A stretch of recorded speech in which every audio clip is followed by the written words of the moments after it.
మునుపెన్నడూ లేని విధంగా విజయవాడ వరదలతో విలవిలలాడుతుంది. మొన్న కేరళ వాయినాడ్ని తలదన్నేలా విజయవాడలో బుడమేరు నగరాన్ని ముంచెత్తింది. గత 50 సంవత్సరాలుగా ఇలాంటి వర్షాలు చూడలేదని నగర వాసులు చెబుతున్నారు. దారులన్నీ ఏరులైపోయాయి. నగరంలో ఎక్కడ చూసినా మోకాల లోతు నీరే కనిపిస్తుంది. కనుచూపు మేరలో ఎక్కడా రోడ్లు కనిపించడం లేదు. ఇక ఇళ్లల్లోని నీరు వచ్చి చేరడంతో లక్షలాది మంది నిరాశ్రయులయ్యారు. ఇంతటి భారీ వరదలకు కారణం అధికారుల అలసత్వమే అంటున్నారు.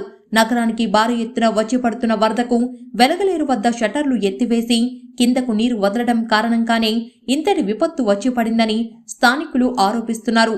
ఒకవేళ వెలగలేరు వద్ద షట్టర్లు ఎత్తకపోయి ఉంటే వరద నీరు ఎగువ ప్రాంతంలో ఉన్న నేషనల్ థర్మల్ పవర్ ప్రాజెక్టులోకి వరద నీరు చేరుకుంటే చాలా ప్రమాదమని భావించి అధికారులు ఈ నిర్ణయం తీసుకున్నామని చెబుతున్నారు. పలు ప్రాంతాలలో కట్టలు తెగిపోయాయి. కండ్రిక, జక్కంపూడి, అజిత్ సింగ్ నగర్ పైపుల రోడ్డు ఇలా అది ఇది అని కాదు, నగరం మొత్తం ప్రధాన మార్గాలన్నీ వరద నీటితో నిండిపోయాయి.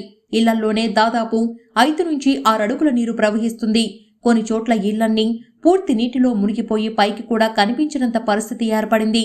ఇన్ని సంవత్సరాలుగా ఇక్కడ నివాసం ఉంటున్నామని ఏనాడు ఎంతటి విలయం చూడలేదని నగరవాసులు వాపోతున్నారు.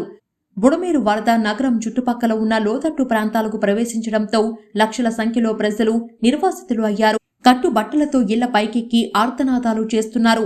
అన్నము రామచంద్ర అంటూ అలమటిస్తున్నారు. కరెంటు లేక సెల్ ఫోన్లు పనిచేయక తమ బంధువులు ఎక్కడ ఉన్నారో కూడా తెలియక అలమటిస్తున్నారు. అయితే ఏపీ సర్కార్ తక్షణమే సహాయక చర్యలు ముమ్మరం చేసింది. ఆదివారం అంతా చంద్రబాబు కలెక్టరేట్ కార్యాలయంలో ఉండి పరిస్థితిని ఎప్పటికప్పుడు సమీక్షించారు. ప్రభుత్వ అధికారులకు ఆదివారం సెలవు రద్దు చేసి సహాయక చర్యలలో పాల్గొనాల్సిందిగా కోరారు. ఇప్పటిదాకా 3 లక్షల మంది విజయవాడ ప్రజలు నిరాశ్రయులయ్యారు. వారందరికీ సహాయక షెల్టర్ కేంద్రాలను ఏర్పాటు చేశారు. విజయవాడలోని ప్రైవేట్ హోటల్ యజమానులతో చంద్రబాబు మాట్లాడి నిర్వాసితులకు తాత్కాలిక పునరావాసం కల్పించారు.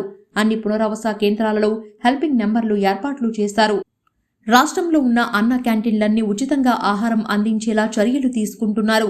కాగా వరద ప్రభావిత ప్రాంతాలలో ప్రజలు పలకరిస్తే చాలు కన్నీరు మున్నీరవుతున్నారు. తమ ఇంటి అమూల్యమైన సామాన్లు నీట మునిగిపోయాయని, తిరిగి తాము కోలుకోవడానికి ఎన్ని సంవత్సరాలు పడుతుందో అని ఓ మధ్యతరగతి ప్రైవేటు ఉద్యోగి వాపోయాడు.